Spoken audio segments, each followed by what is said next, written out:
The Grand Canyon. Tall red cliffs block the sun. Shadows hide deep cracks and caves. The wind whistled like whispers of something ancient, and even in daylight, the canyon felt alive, watching. Over the past 20 years, parts of the canyon had collapsed, sending huge boulders tumbling into narrow trails. Hidden caves were sealed off by rock falls, and the once familiar paths now twisted into dead ends. At least 37 hikers had vanished without a trace during that time, their abandoned gear hinting at the canyon's hidden dangers.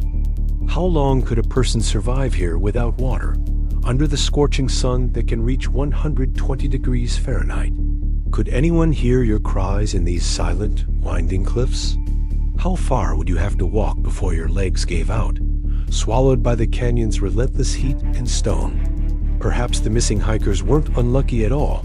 They had simply met the Grand Canyon's cruel, unforgiving side. The red cliffs loomed overhead, shadows stretching farther than sunlight should reach. For a heartbeat, the canyon seemed to be holding its breath. And then, silence.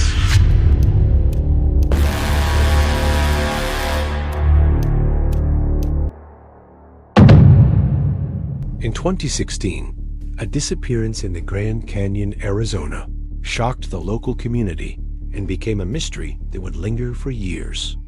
Emily and Jake, a young couple from Colorado, had planned what was supposed to be a peaceful weekend getaway.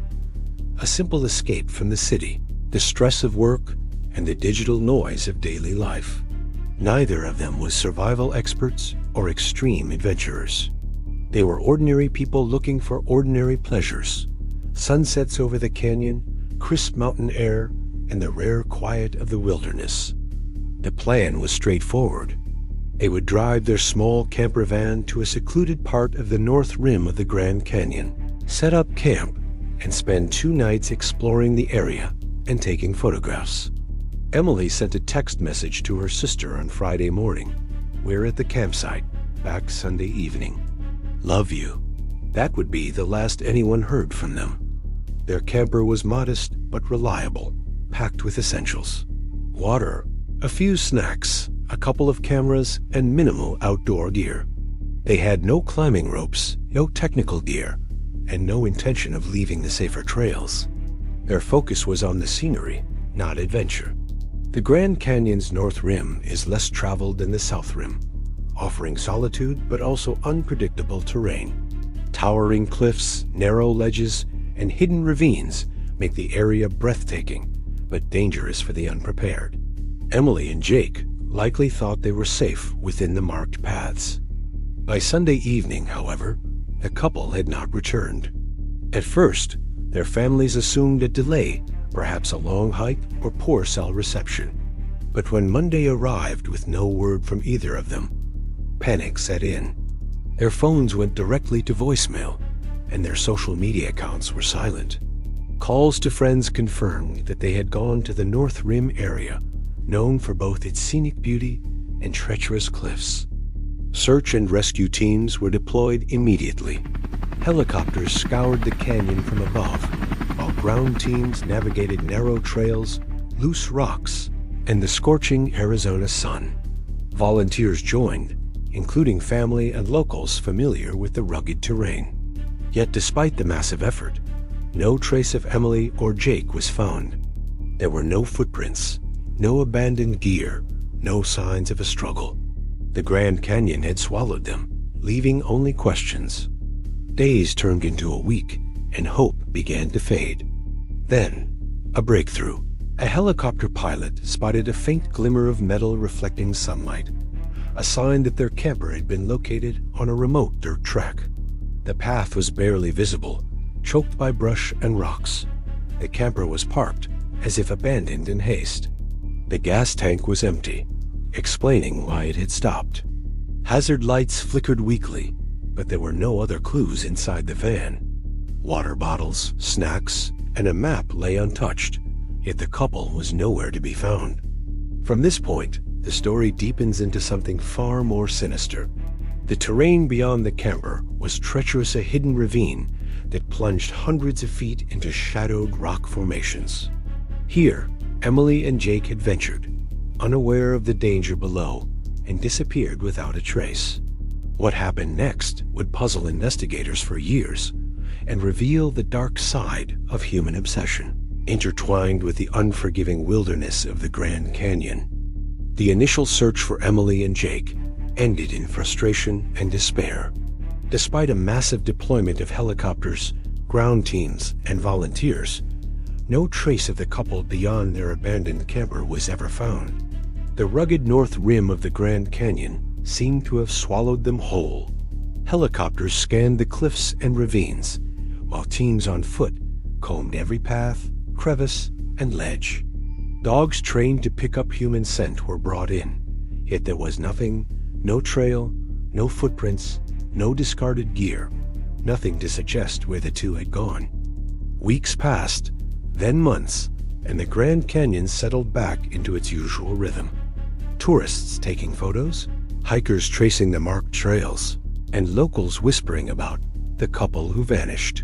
The case became a cautionary tale, a whisper in hiking forums, and a dark legend that haunted family members and friends alike. Despite the technological advances of GPS tracking, satellite imagery, and even drone surveillance, Emily and Jake remained invisible.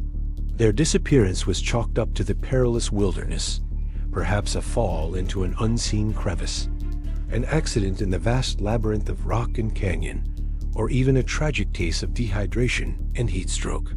Years dragged on. Investigators revisited the site occasionally, but without a body or concrete evidence, nothing could move forward legally. The case quietly became a cold file, a folder stacked among other unresolved disappearances. The canyon, indifferent to human suffering, carried on, its red rock walls silent witnesses to what had occurred. Emily and Jake's families, meanwhile, lived with unhealed wounds, forced to imagine the worst without confirmation. Each day, a torment of uncertainty. Then, in the late summer of 2022, a group of 4 urban explorers, thrill seekers with a taste for abandoned locations and historical sites, drove out to the North Rim. Their plan was simple: investigate an old, forgotten service tunnel used decades ago for survey equipment and geological studies. None of them had any clue about the vanished couple, though the desert roads and abandoned trails had long whispered rumors of disappearances. Equipped with flashlights, cameras, and backpacks, they set out along the nearly invisible dirt paths. The sun burned high, casting long shadows across the rocky cliffs, and a dry wind carried the scent of dust and decay. After hiking for several miles, they stumbled upon a peculiar sight, a partially collapsed stone and metal barrier leading into a narrow cavern that seemed hidden from the main trail. Unlike most abandoned tunnels, this one had an unnatural stillness, a sense that something inside had been waiting. One of the explorers, carrying the lead flashlight, crouched and peered inside. The beam illuminated only dust and jagged walls for several meters, until something in the corner of the cavern glinted faintly under the stale light. It took a moment for them to realize what they were seeing. 2 figures sat propped against the rock, side by side. At first, the explorers assumed mannequins, old props, or possibly abandoned mannequins from decades past. But as they moved closer, the unmistakable horror hit. These were human forms, grotesquely preserved by the dry, unventilated cavern air.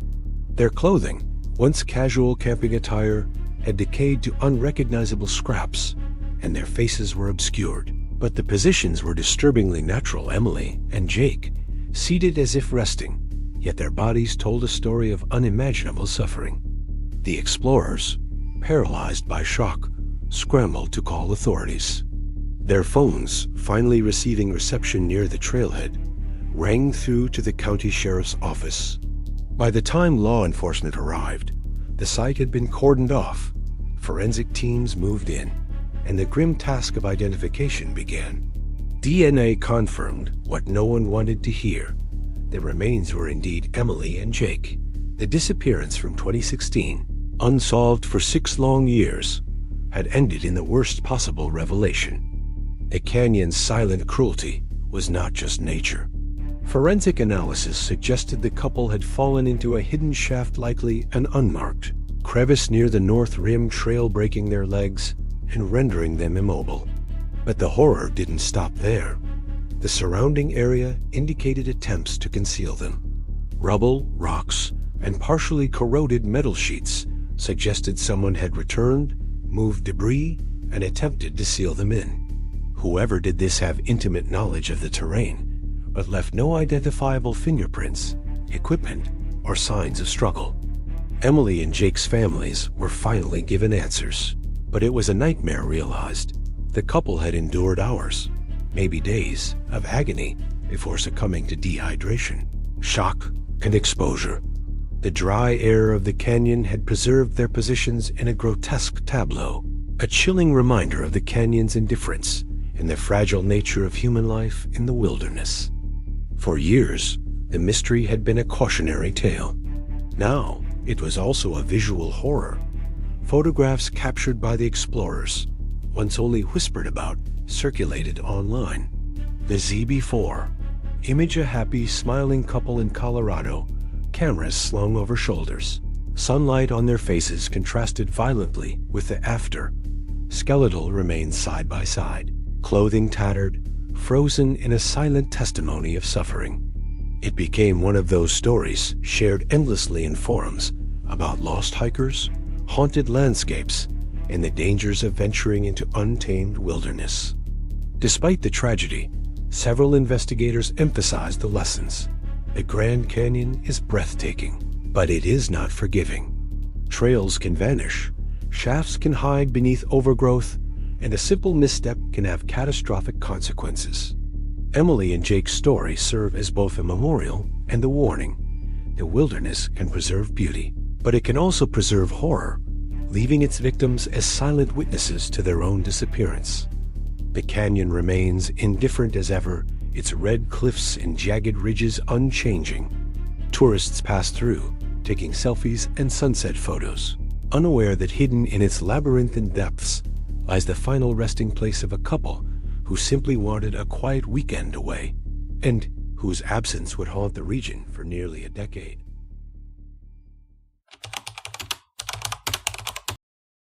Imagine you are missing, not just lost, but gone.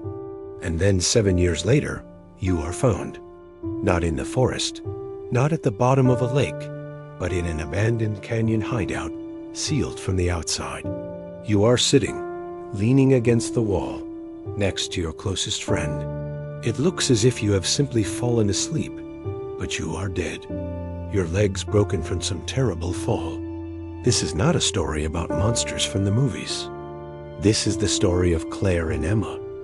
It is a story about how a simple 3-day trip to Red Rock Canyon turned into a 7-year mystery, the answer to which turned out to be far more terrifying than anyone could imagine.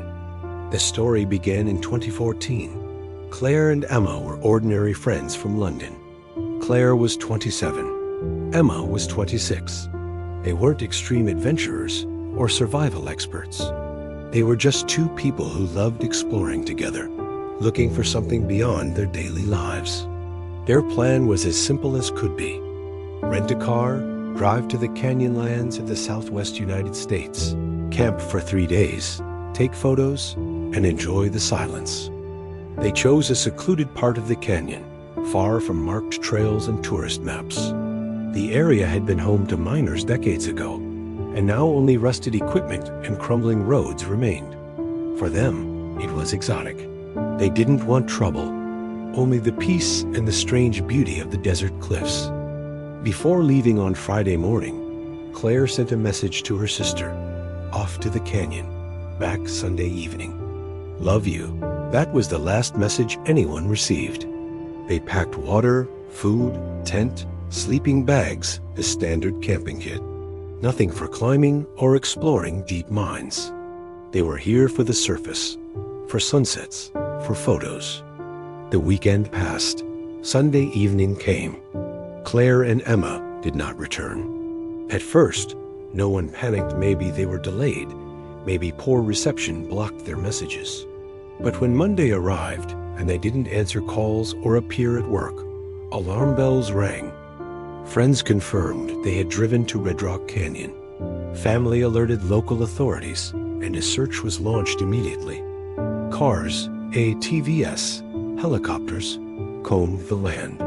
But the canyon was vast, endless canyons, dry riverbeds, and sheer red cliffs. Finding two people there was nearly impossible. Days passed. No sign. No car, no footprints. It was as if they had vanished into thin air. Hope began to fade. The desert is unforgiving. Daytime heat could kill. Nighttime cold could freeze. If they ran out of water, they were already in mortal danger. Theories were considered. Maybe they never reached the canyon. Maybe they ran away, but their bank accounts were untouched. Pets left home, nothing taken. Criminal attack seemed unlikely. This area was remote. After nearly a week, a pilot scanning the cliffs spotted something glinting in the sun. A small abandoned vehicle, hidden along a narrow, crumbling road leading toward old mining shafts. The hazard lights flickered dimly. Everything inside seemed untouched. Maps, water bottles, phones, no signs of panic, no struggle. But the GPS pointed to one specific hidden canyon entrance, a collapsed mine, partially hidden among the cliffs.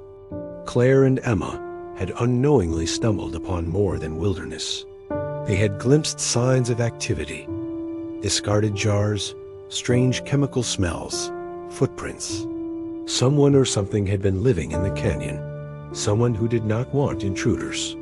That night, as they camped nearby, the faintest clinks and whispers echoed across the cliffs. Footsteps moved along the rocks. The shadows were alive. They heard laughter, low and chilling, coming from the depths.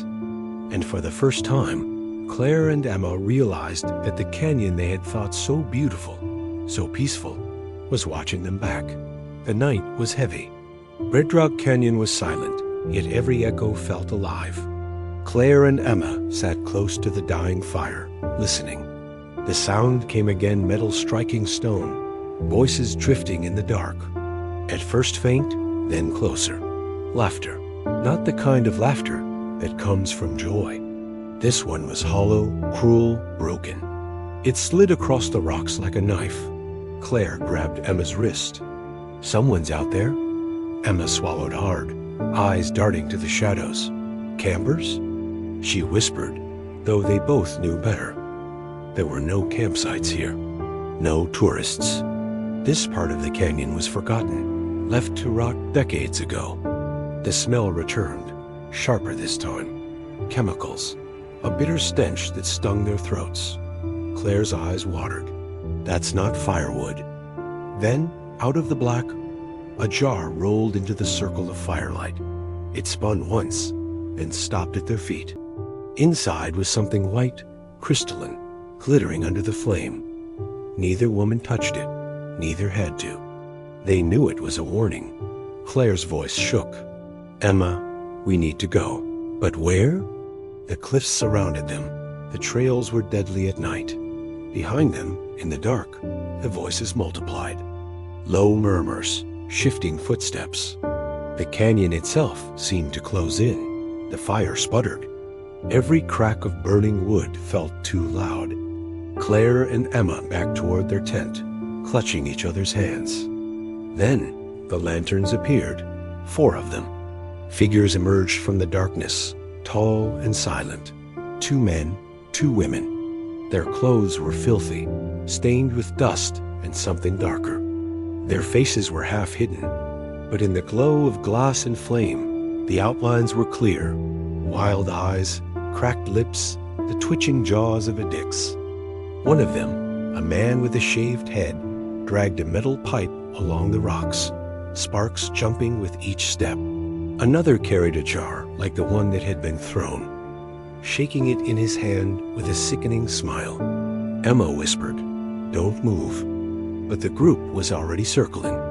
Not rushing, not attacking, just closing in, step by step, like hunters playing with their prey. Claire's chest tightened. Her eyes searched the shadows for an escape, but there was none. The canyon walls rose like prison bars, and these people knew every crack, every path. They weren't lost here. This was their home. The tallest woman tilted her head, grinning wide. Her voice came out dry, raspy. "You shouldn't be here." No one else spoke. The silence stretched, heavier than stone. Claire and Emma clutched each other, trembling, the fire's last flame dying between them. Then everything went dark. The last sound they heard was laughter echoing endless, rolling down the canyon walls until it became part of the land itself. And after that night, Claire and Emma were never seen again. Their car was found days later, hazard lights still flickering weakly on a forgotten road. Inside, their bags, their phones, their maps, but not them. Only the desert remained, silent as if it had swallowed them whole. The official reports call it a disappearance, a mystery. But those who live near Red Rock Canyon still whisper, "Don't camp there," because the canyon isn't empty. It remembers, and it waits.